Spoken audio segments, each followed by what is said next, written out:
Still had a big fat head.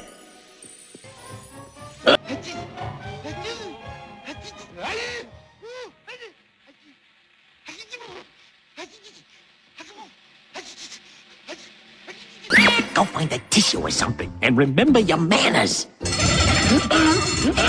And here is the priceless original copy of Etiquettica's Constitution.